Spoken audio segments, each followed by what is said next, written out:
Hey, welcome to Sunday Snitchin. How y'all doing, Rosebuds? What's going on? Join us. I'm excited. Y'all know Instagram is always doing me dirty. All the time. But it's cool because we always prevail. So we are here. It is Sunday. I hope y'all had a great weekend. I had a great weekend.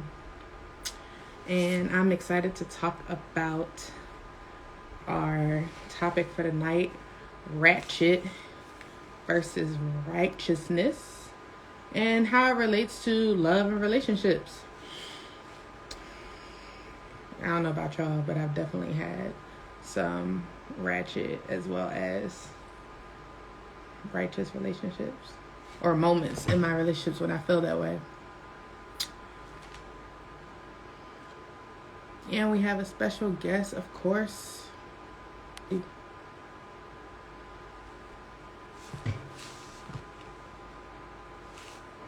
can't even see. Can y'all hear me? Hey. Okay, so I thought Instagram was still tripping out because it acts crazy. But yeah, so welcome again to Sunday Snitchin. We are here. And hey, Isaiah, we are going to be talking about ratchets versus righteousness. We're going to get started. I'm sorry for our little 6-minute delay, but I wanted to make sure that everything was working. So without further ado, I'm going to bring on our guest for tonight, Miss Monique Overstreet. I'm excited to talk to her. So make sure y'all send her some love and some rosebuds. And do me a favor, hit that carrot key sign. Send it to your friends and let them know about Mystique and what we're talking about. Get them involved in the conversation. Hi, beautiful. Hey, how are you? How are you? Good. I'm good. Is it dark in here? We might need to turn on that other light. No, I can see you pretty well. You can see me? It's a little dark, but I can see you. Can you see me? I see you. Next.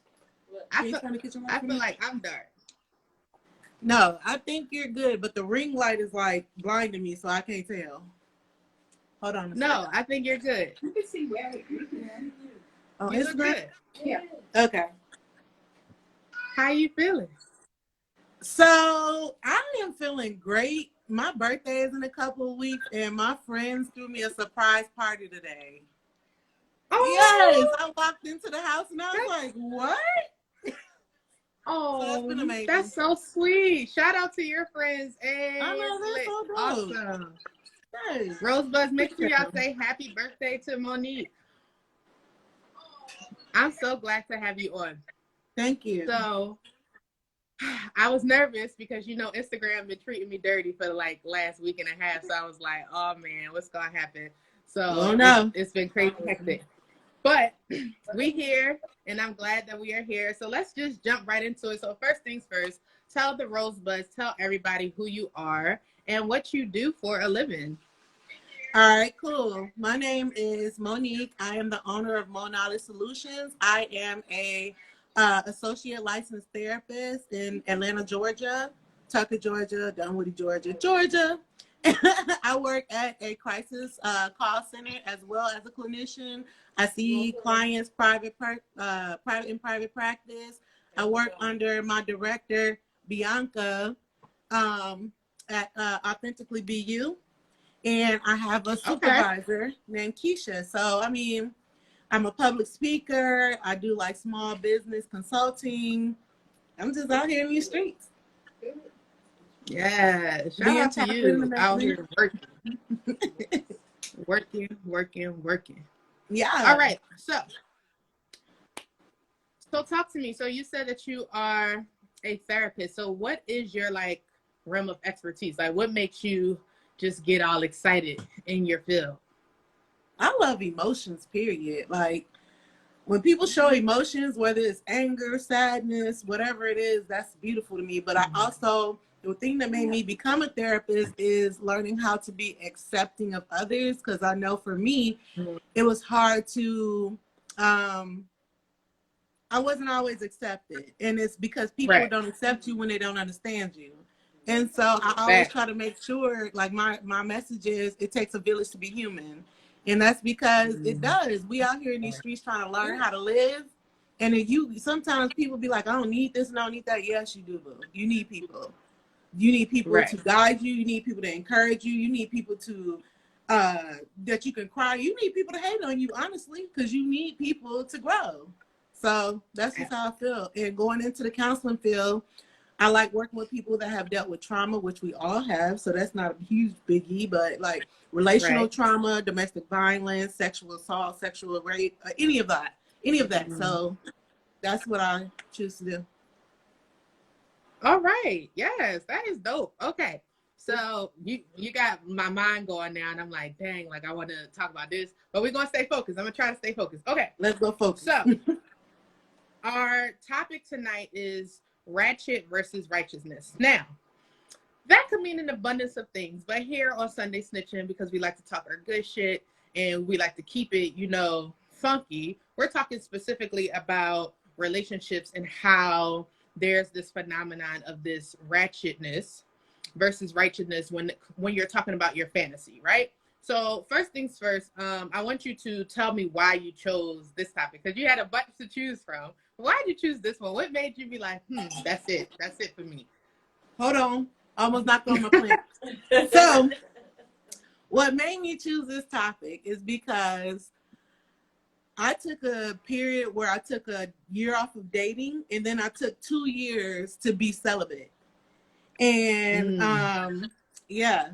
And so it was like everybody's trying to make you feel like when you go into different crowds, like your church crowd is like, yes, live for Christ, be celibate, save yourself for your husband. Then you got your friends like, girl, let me tell you about the one I had Let me tell you night. what I did last night, right? Last night, and it's like you in between. So for me, I got to a point where it was like, I gotta make a choice on if, and I don't even consider it ratchet or righteous. I just consider it like, as a therapist, the therapist came in, and as a therapist, we learned that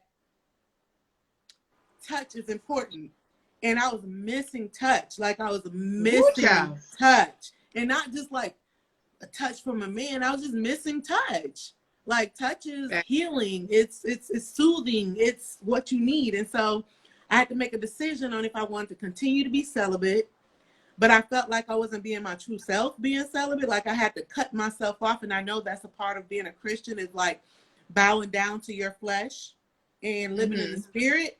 But at the same time, I was like, this just don't feel right. I feel like I can't be myself with people. I'm putting up barriers that I don't really care about. Like, it was just really difficult for me.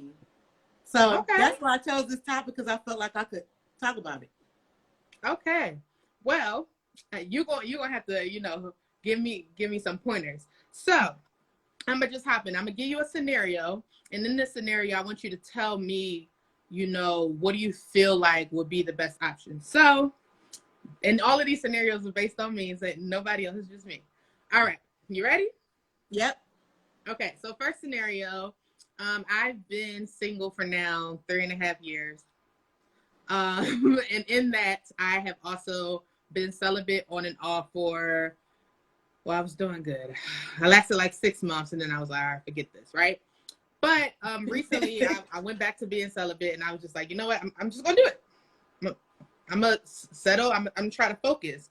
And then I went through some female things. There's a lot going on. I don't know if you've seen the show last week, but I found out some information, and it's kind of like rocked my world a little bit. So I'm just like finding myself where I have this intense need to be wanted and like yearn for. So because I don't have any pickers, so to speak, or anybody that's in my direct playing field, I reached out. I scrolled up far up in my text, like wait, almost a year ago, right? Girl. I hit the little DM. I said, hey, is this so and so? And they responded back, yeah.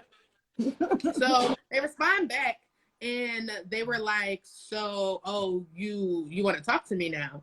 And I was like, well, I mean, I didn't say that I didn't want to talk to you before. So they was like, well, let's just keep it 100. You didn't like my proposition to you, which pretty much was like, I'm just trying to fuck. I don't want anything else but that. I just want to do that. And in that space that I was in, I was just like, yo, that's cool, but that's not where I am. And so they were like, yeah, so if you're ready for it now, like all you got to do is say yes. But that's all I can offer you. And I was just like, okay.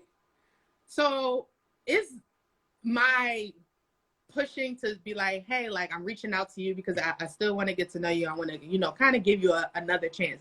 Is that a form of ratchetness versus righteousness when it comes to, I suppose, shooting your shot because you kind of lonely, I guess? And we're gonna call a spade a spade. I was lonely, I was in the mix. I was feeling it a little bit. Are you asking me if it's ratchet for you or ratchet for him? Ratchet for me. I felt like, first of all, we're gonna talk about my thoughts on his response in a second, but just the initial, like, me reaching out to be like, you know what? Because I didn't come at him crazy. I literally just asked, like, hey, is this who I think it is? So were you were you like reaching out to him because you knew that you could get some dick, or were you reaching out because you were trying to connect? I was trying to do both, but like I didn't want to come off on it like, yo, I'm trying to get some dick. Like I feel like there's levels. I think that there's definitely a space where you can talk. Like there's certain people who I know I can call and be like, yo, I want some dick. And then there's other people where it's like you kind of got to ease that in, like, hey, how you doing? You got to ease it in. He let you know that. He said, nah, you just tell me what's up. Yeah. But you know what? I feel like that's ratchet to me. I don't know. Ratchet, I mean, righteous, yes. Righteous, you got to play coy and you got to make sure you keep your goodies and all that. But I also don't feel like it's ratchet to be upfront and 100. Like, I don't think that that's, because why is it okay for a man? He sent you a message first letting you know what was up. It's wrong for you to say, hey, so now I'm trying to see what's up. That's wrong? Yeah. That's not what I agree with. I don't know. I think that there's this level of code switching. So I didn't like his response. So we're gonna keep this going. I didn't like his response either. Because his response was very much so like, yeah, you're going to say yes. And if you're not ready, then like pretty much get off my phone. And I was just like, but wait, I don't gotta be ready when you want me to be ready. I'm gonna be ready when I want to be ready. Like, hold up. Right. Like, it's a mutual agreement. If we're going to do this, then let's do it. But it has to be mutual. It can't be because you said jump, I'm supposed to say hi, fuck that. What you talking about, right? And so that turned me off because I was definitely like, you know what? I do want some dick. And I might just go there with you. But the fact that he responded in that manner, I was just like, first of all, who are you talking to? I'm the first one to ask that question. Like, who are you talking to? Because you can't be talking to me. Quickly. Like, I'm sorry, maybe. And then I started thinking, because I get in my head, I'm like, damn, like, did I sound desperate because I hit you up? I felt desperate, but I was about to tell him that. So I was wondering, like, damn, did I come off as desperate because I'm like, yo, I'm trying to see what's up with you? Right. I know. What you think? I don't. So when I talk to women about these kind of topics, I definitely I find out what their inner motive was. Like, is your inner motive to... Exactly. My friend said, nope, they always paint a woman as thirsty. True. And it's like, I got to find out what your inner thoughts were when you hit this person up. Like, when you saw his messages, you knew what he was looking for, right? Like, you know what he's looking for. All right, I know if I hit you up, I need to play and flirt with you a little bit so I can get what I need right now. Or you can be very direct and say, hey, and then he feels like, oh my gosh, she wants my goodies. Like, but stop playing. So what do you want? Like, left or right? I feel you. I agree. So it's like, that's what I'm saying. They do want to paint women as being thirsty, like, oh, you on my nutsack and all that. Like, no, man, no, we not. That's some bullshit. Thank you. I think that is something that we deal with often. And so I go into that and I give you that precursor to the next question. So what is the definition of ratchetness when it comes to, I guess, being in a relationship or dating in general? Like, what do you consider as being ratchet? For me, Ratchet is someone who has not dealt with their emotional instabilities. Someone who you as a woman got to know what you can handle. Can you handle just sex or do you want more? And that's true. So ratchetness for me is like somebody who's not dealt with their emotional instabilities and like you haven't dealt with you. You don't know yourself and you still want somebody else to come and validate, and you want somebody else to come and prove who you are and like value you, and you don't value you. And so for me, ratchetness is not even, I can be a very like educated, down for Christ, whatever else you want to call that's good, and I can twerk and all that. But if I'm out here and I don't even know who I am, I don't know how I feel, I don't know where I come from, I don't know what I believe, I don't stand on anything but weed, drugs, and liquor, and food stamps, or whatever you want to call it. Not to judge, but I'm just saying, like, if you don't have nothing going for yourself, for me, that's ratchet. Right. Like that's ratchet when you don't try to educate and blow yourself up and grow yourself. That's more so ratchet for me. You can do anything else as long as I see you growing. You can be on food stamps and still be getting your money, and I'm here for you. Right. But if that's what you're relying on is the government to pay for everything for you, or you're not trying to do nothing to grow yourself, you, your kids, your family, whatever, I don't. Okay. Rosebuds, what do you guys think? So what do you think is ratchet or considered to be ratchet in your life of dating? So I'm going to put that in the question box. Wait, you said dating now. Let's back it up. Yeah. Are we talking about men ratchet?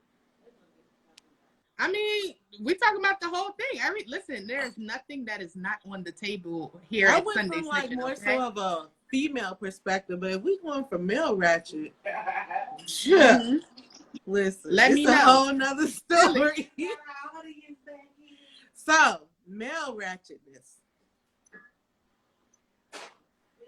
I just male ratchetness can go so deep. It just goes so deep for me because it's like, I feel like, actually, I can't even take that away. I feel like what I said about females is the same for males. If you don't know about yourself, you don't stand on that, and you're not about that, you're not trying to grow yourself, you just think that carrying guns, doing drugs, beating up on a woman, or cursing people out, wearing your hair raggedy, not trying to take care of your parents and all that stuff, that's ratchet to me. Like, okay. All right. Let me give you my definition. Not take care of your babies either. Sorry. Not don't take care. Oh Lord. They don't take care of the babies sometimes. Let us pray for those ones out there. So I love your definitions. My definition, completely different, which is so interesting, but I love it. So my definition of ratchetness is going to be the ability to not give a rat's fucking ass. And what I mean by that is you just have this outstanding aura and confidence about you that you just don't give a fuck. You're going to do what you want. You're going to do how you want. And you don't really care who it affects and how it affects them. Prime example. I think that if you go out here and you single, or maybe you're not single, maybe you're in a relationship, but you don't have any type of camaraderie or anything towards your relationship. Like, you just like, I'm going to just fuck who I want to fuck because I want to fuck them. And I wish you would say, who going to check me? I wish you would. So I think, to me, that is my definition of ratchetness. And when I feel like, or you're in a relationship and you don't know how to communicate with the other person. So you just think that you can say whatever and they're supposed to be like, okay. So what I feel like everything you just said summed up my definition. Because that's basically what I'm saying is like, you don't take pride in what you present to the world. You don't take pride in what you're doing. You're not standing on something to make it better. You're just out here like, whatever, what I do is what I do, and you're going to accept it. Right. So, okay. I feel like you summed up. Okay. Okay. So do you think basing your come up on your mate? Wait, hold on. I'm trying to read some of the quotes. If if you the type of woman that can handle ratchet, then do it. But if you can't be ratchet, it's not for you. It's not for Okay, you. that's fair too. I definitely think Ratchet that you have folks to like know. ratchet folks. You have to know what fits you. I do agree with that. You definitely have to know what fits you. Okay, so in reverse, what is righteousness and how? What is it? Does that mean So that? for Does it me, mean that are you you have to asking me what I care thought about? what I think it is? Yeah. So I'm asking you. Do you think that before you tell me what it is, do you think that you have to have this sense of care if it's going to be the opposite of what ratchet is? No. I don't Okay. think you have to care what people think or what it has to be in you to want to know. Mm-hmm. It's not what everybody else think of you. It's what you think of yourself and what you want to present. If you out here trying to prove yourself to other people and prove yourself to the world, you're not being true to yourself. And I don't care if you ratchet, righteous, right, wrong. You need to always be real with yourself, period. If you ratchet, you be ratchet. If you righteous, you be righteous. But I feel like there's not I need to make sure that they like me type thing. Nah, it's what do you feel in your heart? That's like when people say, oh, I could never be celibate. I could never do this. I said the same thing, but guess what? When it came time for me to be celibate, guess what I did? I was celibate. You did it. For me, because I need to Mm-hmm. make that choice whether y'all agree with it or not. Right. It wasn't me trying to be better than anybody else. It's because I knew at that time that's what I needed. Okay. Listen, I don't disagree with you. I feel like it is a sense of trying to figure out who you are first. I think especially, in my age bracket, we are so dependent on social media and our friends and our family members to be all up in our shit. But in reality, it's like, I gotta do what I gotta do for me, because at the end of the day, ain't nobody else going to be picking up the pieces to my damn life but me. But me. So I gotta do what I gotta do. If somebody died today, they wouldn't be able to live my life. I gotta live it for me. Right. Okay. So with that being said, let's talk about this idea of code switching, because I was talking to my best friend about this topic last night, and he was like, I mean, you mean code switching? And I was like, what? Like, what are you talking about? And he was like, I feel like we just code switch when we have to, maneuver through whether we going to church, back to the club with our homegirls and homeboys, or, we just chilling or whatever. The name like, for it? That's what he said. I was like, okay. So do you think that this is, I know that we code switch, when it comes to like being professional versus being, your general everyday self. I also believe that in your everyday qualities that you possess, whatever level of professionalism that you're on, because how you present yourself is how you want the world to see you. Like, you don't want the world to see you, out here looking like a bum. I mean, right. If you do, that's your prerogative. But for me, I can't have the world out here looking at me crazy, right? I have to, there's just a certain level that I have to uphold for myself. So I think of that as code switching, but I was wondering if you felt that this level of ratchetness versus righteousness is a code switch because of the different facets that we have in our lives in the different areas where people serve us. I feel like if you ratchet, you just ratchet. Whether you go in the club, the church, your family, your friends, you gonna be ratchet. Like, you don't care what nobody think. You don't care what blah, blah, blah, blah, blah. I feel like righteousness is just like, you kind of care what people think, but you more so care about what you're putting off for other people. You're concerned about what you're presenting and what you have to offer to people. So if I'm out here offering you twerking, I'm okay with that. If I'm out here offering you the word, I'm okay with that. If I'm out here offering you education, I'm okay with that. But if you don't care what you bring to the table, no matter what your mama say, your grandma say, or whoever else is in the room. The president could be there, Jesus could be there, and at the same time, I'm still gonna do what I do, whether you like it or not. And I might be twerking in your face with my whatever. I feel like Ratchet just don't care. I just feel that's just, and I'm not saying that. And low key, I can't. Let me make this very clear. If you ratchet, righteous, wrong or right, I love you. I love anybody that's real with themselves. That's just what I like. Right. Okay. Listen, I'm here for it. I don't know where I am on the spectrum. I feel like I'm a little bit closer to the ratchet side. I call myself educated ratchetness, you know, because I can shoot the shit with the best of them, right? But then I can also, you know, mellow out and I can run you some stats too, what you need to know what we're talking about, right? I think it depends on who I'm around and what we're talking about and what's going on in my surroundings.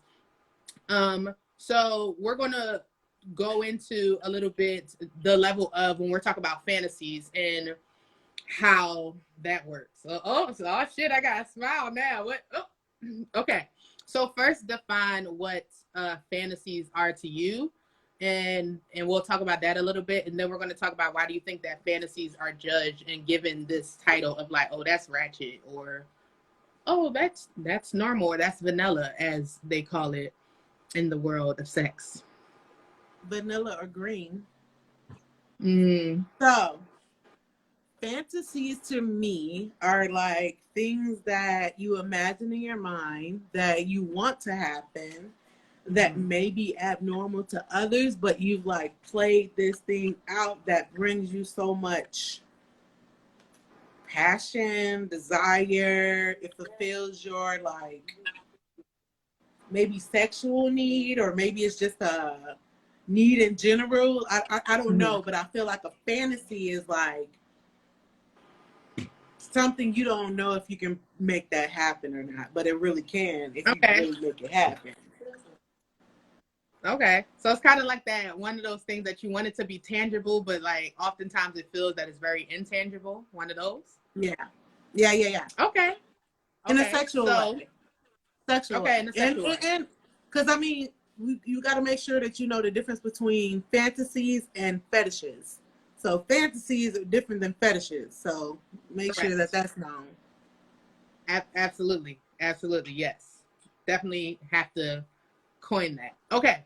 So in these fantasies, where do you think the line is drawn where somebody offers their judgment to be like, that's ratchet as fuck? Keep it a spade. That's ratchet as fuck. I can't even call it nothing else. I'm gonna just be like, hey yo, I'm gonna exit stage right, because that shit right there, hitting the side eye like. So for me, because this is one thing that I struggle with in relationships, personal relationships, is because I'm very understanding. Because of my job, being a therapist, I try to have like no biases about what people choose to do. Right. Excuse me. I mean, there are people out here where grown people are wearing diapers and being play children, and that's somebody's fantasy. Yeah, child play. Yep. Definitely. Whereas for me, like, I wouldn't be down with that, but I definitely understand why. But I don't know. I take it back. I don't understand why. I understand that that's who you are. And so for me, righteous versus ratchet, if I'm a man, if there's a man that wants to have a big booty in his face or titties is in his face all the time, I don't judge that, versus someone who only wants my wife to be at home in the bed with me. Okay. You know? Like, I mean, everybody has their own. I want my wife to dress up, wear heels, come to the door. Let's be strangers. Let's go to the bar. Like, that might be a fantasy for them. But I mean, I'm also not judging anybody who is like, yeah, every night at 8:00 we go to bed and we read the Bible. And I don't judge. I mean, it is what it Yeah. is. I mean, at the end of the day, that ain't my life. But I'm just saying, I don't judge it. It is what you choose. If that's your fantasy, bro.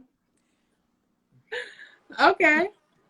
Okay. So I think for me, I'm the same way. And I'm not a therapist. I'm actually on the other spectrum. I call myself the sex ed enthusiast. So I'm an aspiring sexologist, as you can see on my shirt here. But I can't see it. Show me your I shirt. think for me, you can't see it. OMG. No. So hold on. There you go. So it says Sin Sexin, which is my brand. Sensuality, sexuality, and sentiment. Then it says relationships, love, sexology, entanglements. Because these are all the things I'm always talking about. And it's on like this ripped piece of paper because I feel like, there's always room for explanation and area to grow. And so it's never a complete paper. It's not whole. So that's why it's ripped. But this is actually created by my graphic designer because she's so dope. She's probably in these chats somewhere. But yes, it's a part of the Sin Sex Sin line that is coming out. But anyway, I like it. Let's go. Back to what we were talking about. I think for me, when you talk about this line where people are like, hell fucking no, that shit is ratchet or that shit is weird or whatever, it's because for them it's fine.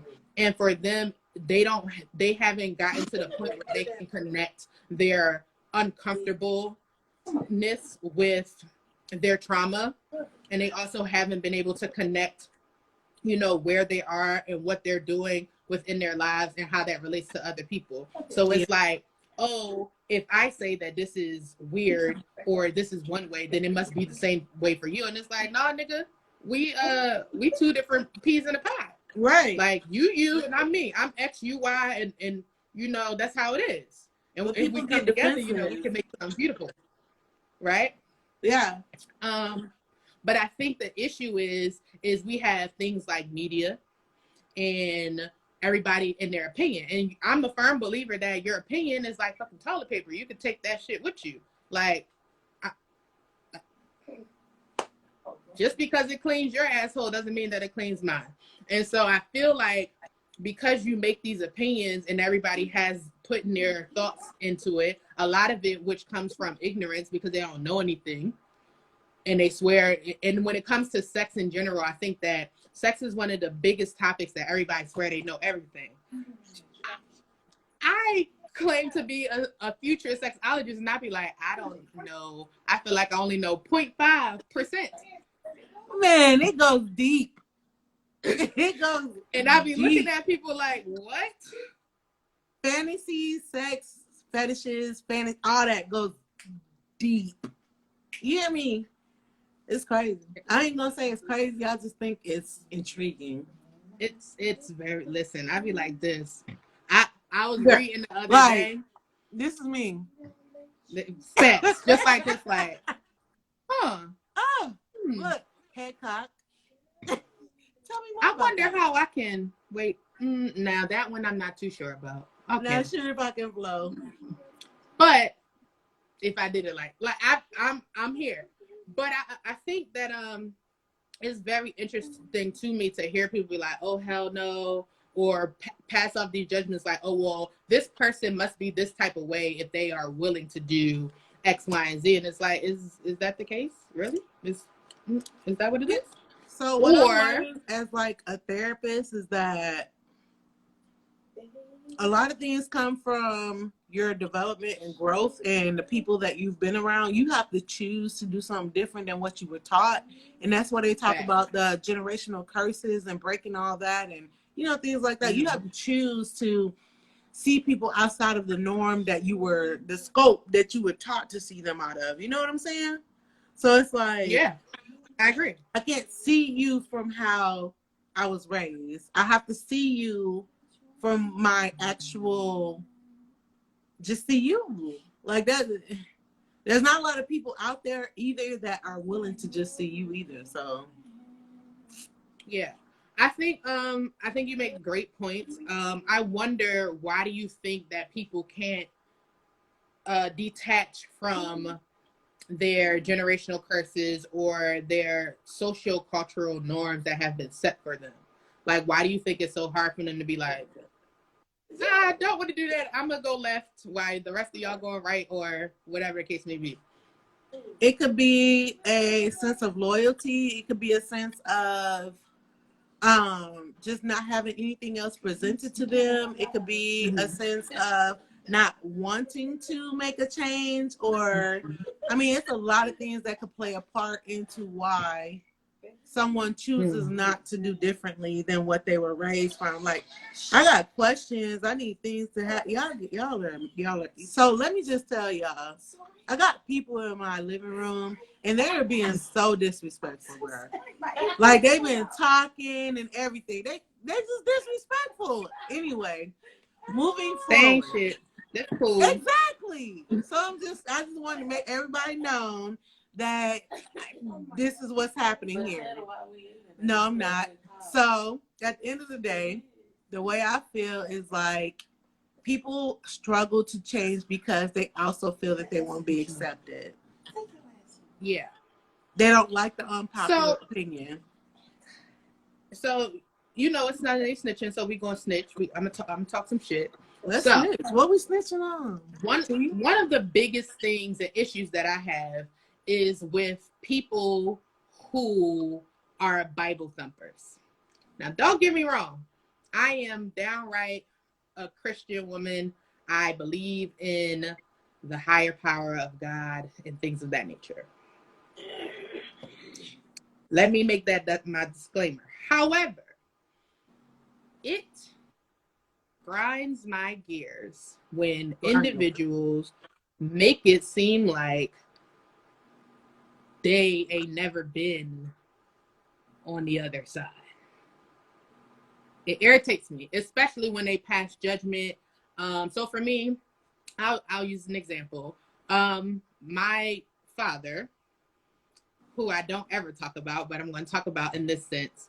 He's very much so a individual who is definitely into the spirit. Like, he's like, we're going to Bible study, you know, we're going to church every Sunday. Like, as I grew up with that side of my family, like, we were always going to church. We were always doing things of that nature.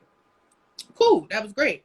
But I always felt this sense of like weirdness because I'm like, on one hand, hey Mogul, on one hand, it was like, all right, I see you in this space and you present yourself one way in this space in front of the Christian folk. And then I see you also in another space and I'm like, but you was from Monday to Saturday, Sunday morning about 4 a.m. you was one way, and now on Sunday, so I'm confused. And so for me, seeing that made me like very skeptical. And then it's like when somebody is constantly throwing like, you know, Bible verses in your face and saying, oh, you need to be like this, you need to be like that. I'm like, but it doesn't match to me because I feel like I'm 100%. I'm always gonna be Mystique Monday, Tuesday, Wednesday, all the way to Sunday, right? I'm not changing, I'm not switching. Now, I think that there's a difference between me, you know, shifting maybe my verbiage a little bit. Like, I can't just be walking down the street or, you know, in front of my students cussing and doing all of that. No. But I'm still very much real and authentic in my delivery. And so I'm wondering, how do you separate, or why do people separate and be like, oh, well, I'm holier than all out thou, and I'm this and I'm that. But you was talking about how you was about to bump and grind for the last 6-7 days. And now you looking at me crazy because I'm saying I don't see nothing wrong with bumping and grinding Monday through Sunday. So my answer to that is, we're human. And what I mean by that is, and somebody just put it, it's the Christian walk, flesh versus spirit. You got to battle your flesh to get to the spirit. But if someone is like if you're I'm in a Bible study right now with my homegirl. I love her. She is like she started a Oh, Bible I study thought and you were it's saying like that you were in the Bible study like right now. I'm about to be like, no, what? no, no, no, no. I mean like moving like I'm in a Bible study, but the thing is we're talking about how do you present yourself as a disciple or as someone who is supposed to talk about the word, but you also are in the world. You talk about the word, Right. but you're in the world. And it can be a confliction, but at the same time, we're all human. We're not Jesus. We can't all be like, we can't all, I mean, at the same time, you can't measure nobody's heart and how they feel about God.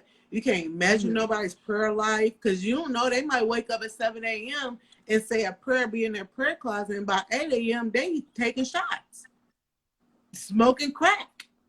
Whatever they got going on, you can't judge what they have going on. You have to worry about you and what you're presenting to the world. And that's what I think happens in churches and all of that, because you're holding your pastor and all these people to this higher level. And it's like, they're human. Let's let them be human, because we all gonna slip. That's a lot of pressure to be perfect. Oh yeah. It's a lot of pressure to be perfect.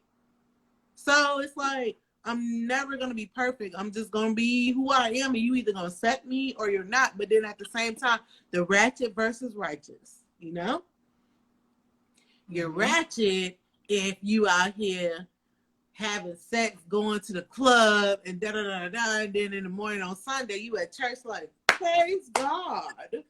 No, right. that ain't ratchet. That's you being human at the same time. You got to learn. You got to grow. You have to choose what path you want to be on. That's how I feel. Like you can't, I'm just not that judgmental, but I do know that people hold people to a standard, and I do to a certain extent.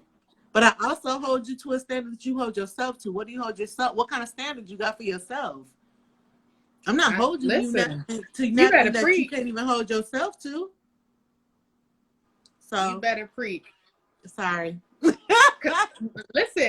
Listen, do your thing, honey, because I'm really trying to figure it out. Like, these are questions that I have, and I just be like, well, what the, how? I'll prime example, me. Yeah. All the time, because people assume, and I had this conversation last night as well.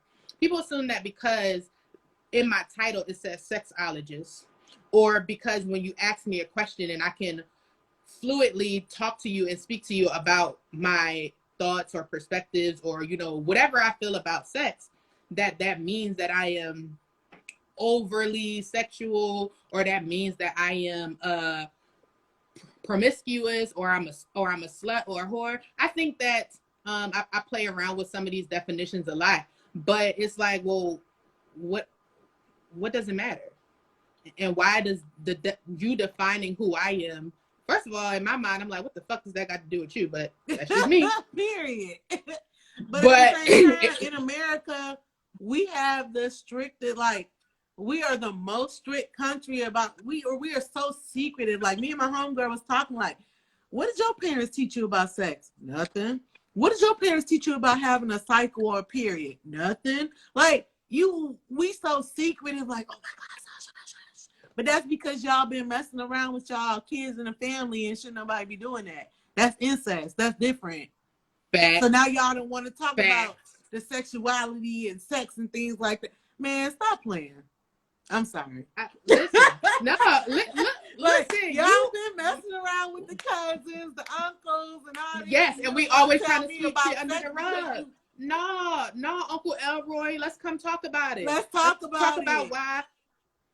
Let's talk about why you always try to take Bobby and Johnny in the kitchen. In the kitchen, bro. Like, but then you don't want to tell me what a vagina or a penis is.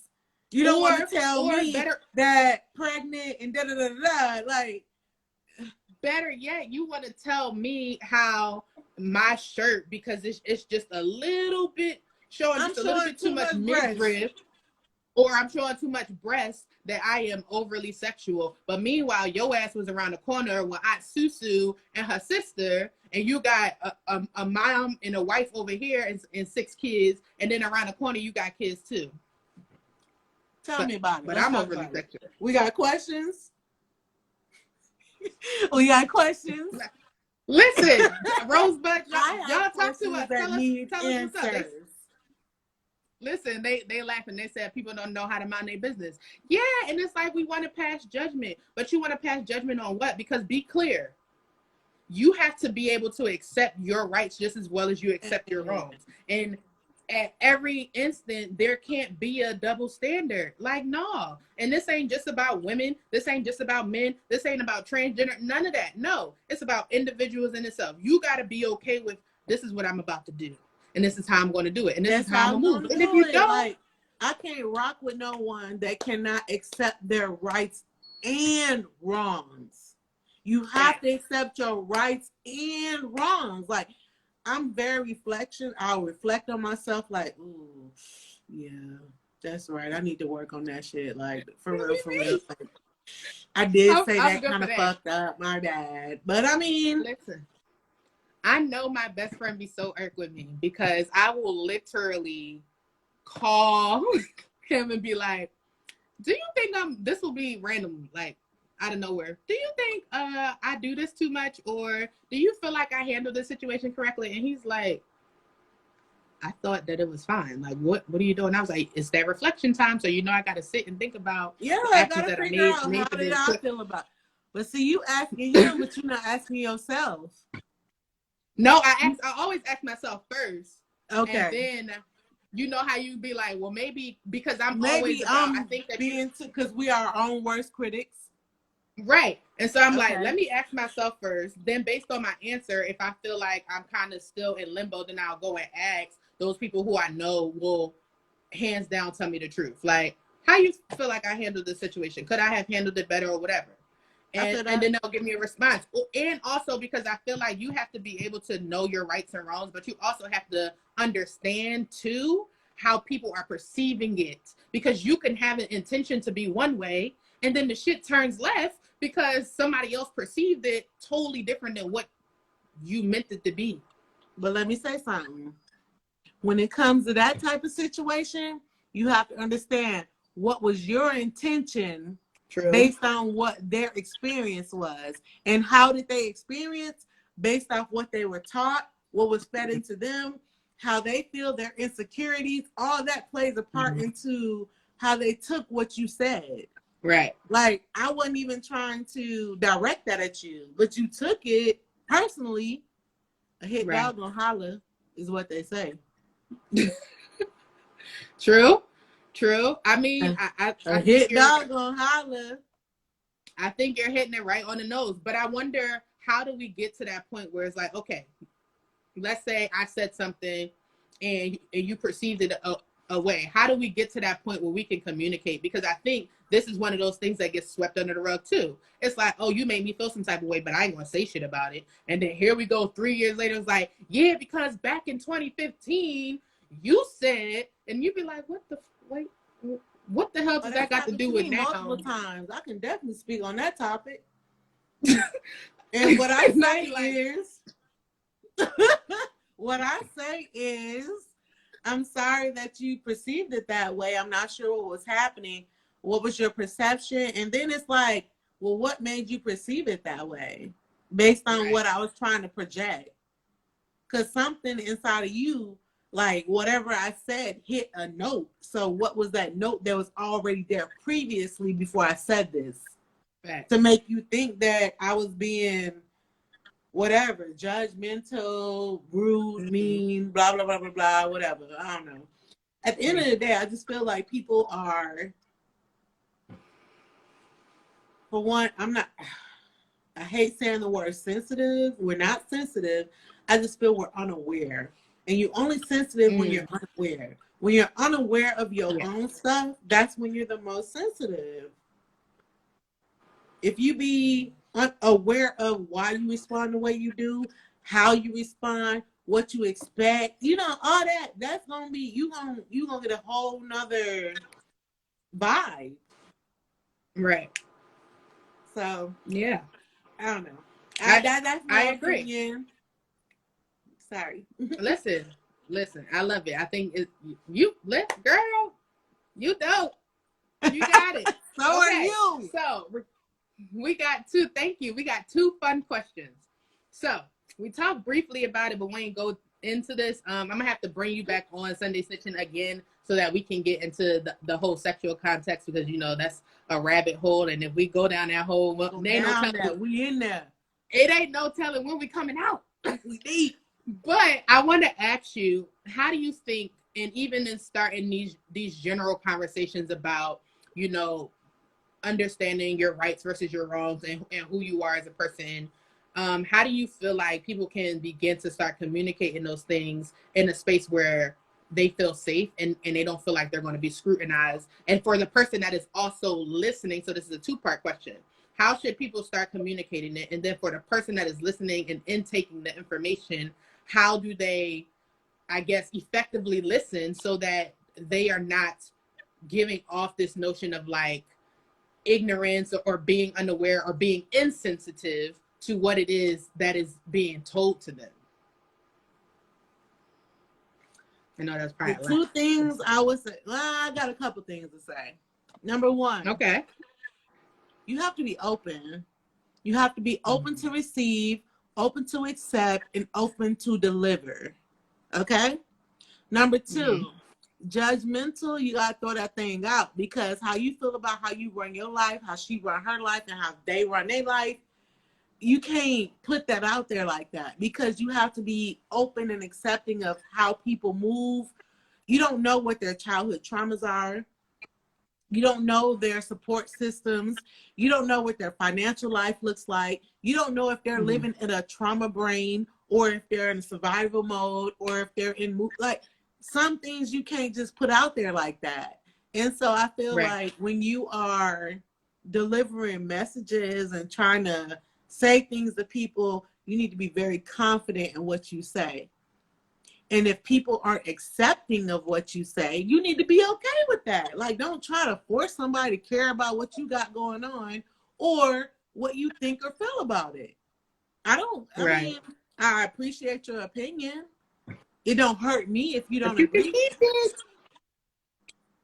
You can keep it. We all got assholes and they're like opinions. We all have them.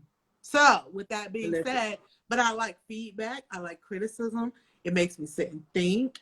I don't take a lot of criticism and things like that as like against me. I think about it as far as, is this person projecting their stuff on me? Or is this something they're trying to give me to help me grow? Okay. I like that. I like that line of thought. So I want to know what your peeps in the background. I want to know what they talk about, what they think about the conversation. Giggling and sleep, girl. I don't know what they got going on. What y'all think about our conversation? We love it. They love it. And what else? It's very interesting. I think it's very interesting. You got some good points. And so we got some good points. They love it. You crazy. They're over here like giggling and all that. They cool. They like it. We do. Cool. Now I'm just curious because I'm like, dang, like if I would have known, we could have did like a little Zoom call. Everybody. I didn't know that. But I know you this didn't was know. A surprise birthday party.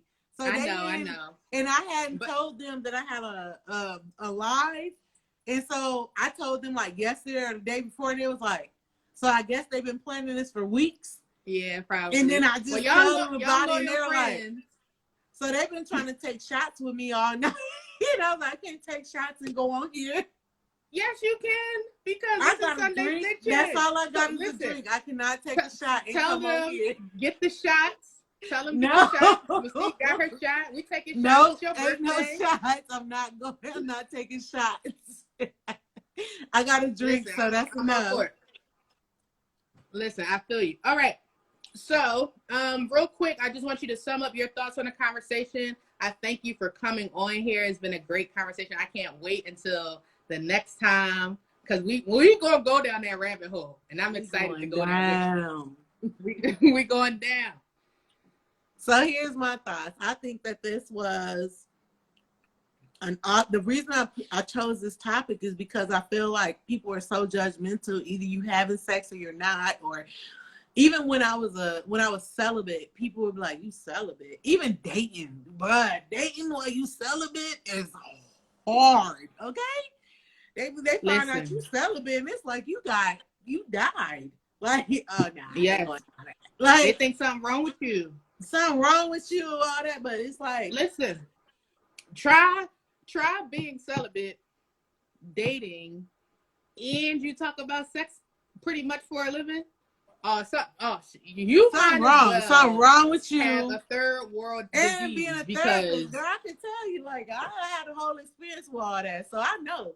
But at the same time, it's like, I know. So the whole righteous versus ratchet, like, it's so much judgmental things. And the crazy thing is, in my Christian community, it's way more accepted than the non-Christian community.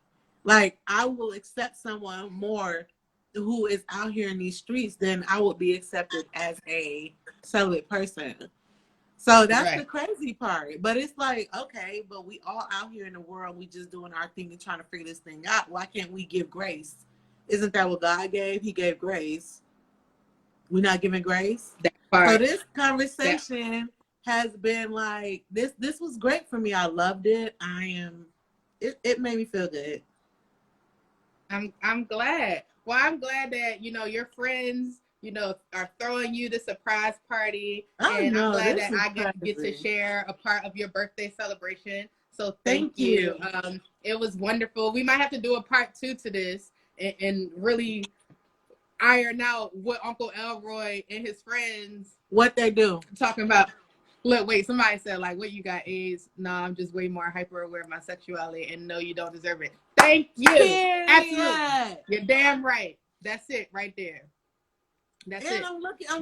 I'm trying to figure me out and understand me without your penis being there.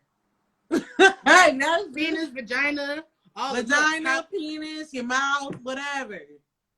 Be clear. I'm trying to figure out whether I want to be in a monogamous relationship or a polyamorous relationship. What do I want to do? What do I want to do? No. Leave people alone, y'all.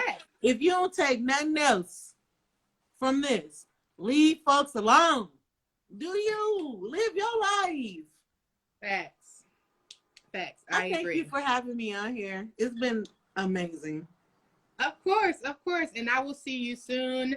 And I will send you some information about some other things that we got going on. But enjoy the rest of your evening and turn up. And please take 2 shots for me. And if you don't take them, have one of your friends. Don't say that on the camera, because they really gonna make me take 2 shots. Don't do that on the camera. You ain't got to do that on the camera. Well, tell them to take them if you're not gonna take them. They can take them. They sleep. I'm just scared. They're good. Okay. I appreciate you. Thank you so much. I hope you have a great week. Everybody else that joined us, blessings. Love y'all. More Knowledge Solutions. Follow me. It's what's up. Yes. Thank you. See you later. Bye. All right, Rosebuds. So I hope you guys enjoyed this conversation. I definitely enjoyed it. I'm definitely going to go take those shots. I might take 3 because it's been one of those moments. But yes, make sure you follow Mo Knowledge Solutions. She is amazing. She has so much great things to say. Glam Kitty, I see you, and I can't wait to have you on here too. But yes, make sure that you tune in every Sunday night at 8 p.m. Eastern Standard Time for the episode of Sunday Snitchin. Next week, we will have my brother, Calvin Little Jr. on here. He's going to kill me because I just said his whole name, but that's okay. But I'm excited to just start some new stuff and then be on the lookout for all the fun things that we have going on. Oh my God, real quick, my boo I'm gonna have to see if I can request her because I just got to see her face. And I miss her. So real quick, I might have to we got a minute. See? Hi, baby. Hello, boo. How are you? Hi. I'm actually very well right now. Yeah. Yeah. I think Celine made I don't want to say a love connection, but a lust connection. She made a lust connection with somebody. So I've been talking to them very off and on. It's very nice. Okay. How are you this Sunday? Look at you. I'm good. We just finished wrapping up Sunday Snitchin. but I wanted to come on here and I just had to see you because you know I was gonna come and talk to y'all anyway. But Stop it. Stop it. You yeah. are cute. You are adorable. But You are hella adorable. yeah, so we just wrapped up. We were talking about Ratchet versus Righteous. So I know you're probably working. So when you get a chance, I would love to hear your Yes.